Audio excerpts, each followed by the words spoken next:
चालू करो बे। शर्मा जी, सबसे पहले आप ही से पूछूंगी, राहुल गांधी जी सिर्फ अपने विचार व्यक्त करते हैं और लोग कहते हैं वो देशद्रोही हो गए, क्यों?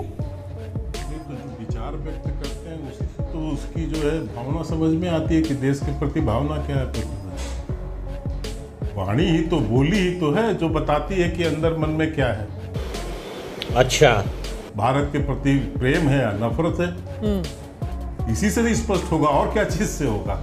बाकी तो कुछ एक्शन जो मूवमेंट कर रहे हैं उनके स्लीपर सेल वो तो सीधे कटघरे में आ रहे हैं और जिस दिन वो करेंगे वो भी देश के संविधान के अंतर्गत आ जाएंगे, उसमें कौन सी बात। और जहां उन्हें भ्रष्टाचार किया नेशनल हेराल्ड के मामले में, तो 5,000 करोड़ के जो घपला है, घोटाला है, उसमें माँ बेटे दोनों जेल से बेल पर। तेरा तो गेम बचाना पड़ेगा।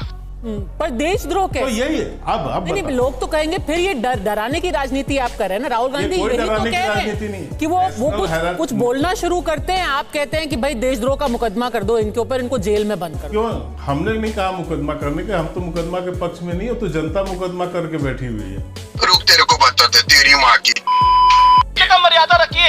डॉक्टर अजय उपाध्याय, देश विरोधी भावना भारत में भी और भारत के बाहर भी, इसीलिए बीजेपी नाराज हो रही है राहुल जी से। बड़ा दुखद दुर्भाग्यपूर्ण है जिस तरह की भाषा का प्रयोग भाजपा के ये फ्रिंज एलिमेंट लोग कर रहे हैं। मंत्री होकर के आए दिन गिरिराज सिंह का क्या रिकॉर्ड है सब जानते हैं। सही पकड़े हैं। चल गया, अभी मजा आएगा ना भिड़ो। चलिए शुरू करते हैं। उसके बाद अनुराग ठाकुर के बारे में तो पूरा देश जानता है कि कितना प्रेम देश को जोड़ने में करते हैं। लगातार खंड खंड विखंड करने की इनकी साजिश ही रहती है, जिस पर कि इनकी सियासत चले, हिंदू मुस्लिम मंदिर मस्जिद की राजनीति करके, गाली गलौज करके, इसी पर इनकी दुकान चल रही है। गजब बेइज्जती है। तो ये ऐसे लोग दूसरे को ज्ञान देते हैं तो बड़ा आश्चर्य लगता है। ज्ञान देने से पहले कुछ ज्ञान भी तो ले, समझना चाहिए उन्होंने। राहुल गांधी जी ने क्या कहा है, लेकिन ये लोग नासमझ लोग हैं, इनको समझ नहीं आएगी कि बहुलतावादी कल्चर क्या है इस देश का, उदारवादी सोच क्या इस देश का है, हिंदू संस्कृति और सनातन विचार में क्या जो है वसुधैव कुटुंबकम और सर्वधर्म संभाव की जो परिकल्पना है उसके कितने व्यापक स्वरूप है। चुप जोकर कहीं का, ये देखिए बोला बदतमीज आदमी। इन्हीं चीजों की चर्चा राहुल गांधी जी ने शुरुआती दौर में किया। बीच में नहीं बोलता हूं, आप अपने नाना जी को याद कर लीजिए। कौन है आपके नाना जी? अंग्रेजों के दलाल थे। अभी बीच में मत बोलिए, बीच में बोलना ये आपका कल्चर है। आपके नाना जी अंग्रेजों की दलाली करते थे। अरे आपके नाना जी आपके नाना में याद है? अपने देश का विभाजन आपके नाना जी का नाम याद है? और आपके दादा ने जिस तरह गद्दारी की थी, याद है आपके दादा को?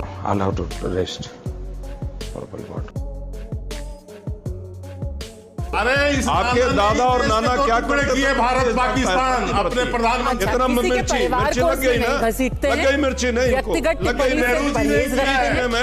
बीच में मैं नहीं बोलता और बीच भारत दो टुकड़े, बीच में नहीं बोलता। बीच में बोलिए, मैं आपको वापस आग लग रही है। अरे दलाली करने वाले चुप रहिए। आपने अपनी हाँ भाई, कैसी लगी? पूरी बात रखी। आप डॉक्टर उपाध्याय, आप अपनी बात करो, सर्व करो। तुम्हारा टीका टिप्पणी प्लीज प्लीज। डॉक्टर उपाध्याय को अपनी बात रखने दीजिए, आपको पूरा मौका मिले। ये संस्कार है आरएसएस का संस्कार। चलिए आप अपनी बात रखिए। आरएसएस के बारे में जो राहुल गांधी जी ने, देखिए आरएसएस के बारे में जो राहुल जी ने कहा, देखिए एक आरएसएस से छड्डी वालों का देखिए किस तरह से गरम हो गया।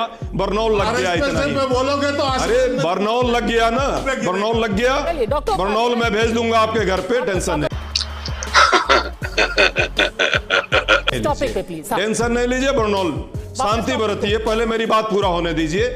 उन्होंने संगठन के बारे में कहा कि किस तरह से इंस्टीट्यूशनल सिस्टम में, शिक्षा में बंद बुद्धि के लोग घुसते जा रहे हैं और जिनका कोई योगदान नहीं, जिनकी कोई सोच नहीं, जिनका कोई शिक्षा का कोई ठिकाना नहीं, वो जेएनयू और डीयू जैसे संस्थानों में वाइस चांसलर के लेवल पर जाकर के इंस्टीट्यूशन को खत्म करना चाहते हैं। शर्म है कुछ शर्म आया है? ये सच्चाई है, पूरा देश देख रहा है। बेरोजगारी के मामले में जो बात रखी है, आंख बंद कर लिया है। तेल कान में डाल लिया है। 2 करोड़ की बात करते थे प्रतिवर्ष रोजगार, ये इनके आंका झूठ के बाजार सिर्फ मशीन खोल रखे थे। क्या हाल है 24 से और बरस के नौजवानों का 45% बेरोजगारी है इस देश में। ये बिक गई है गवर्नमेंट, अब गवर्नमेंट में कुछ नहीं है। ये बड़ी अच्छी बात कही आप। आइए लोग का भी रिपोर्ट जरा उठा के देख लें कि कितनी बेरोजगारी है। त्राहिमाम मचा हुआ है मैडम। 46,000 जो है ग्रेजुएट और पोस्ट ग्रेजुएट और पीएचडी के लोग यदि छोटी छोटी नौकरियों के लिए भी अपनी जो एप्लीकेशन आवेदन दे रहे हैं, तो ये हालात देख लीजिए देश का क्या हो गया है। ठीक है, लवणे ने भोजन तुम चुल्लू पर पानी में जाके डूब के मर जाओ।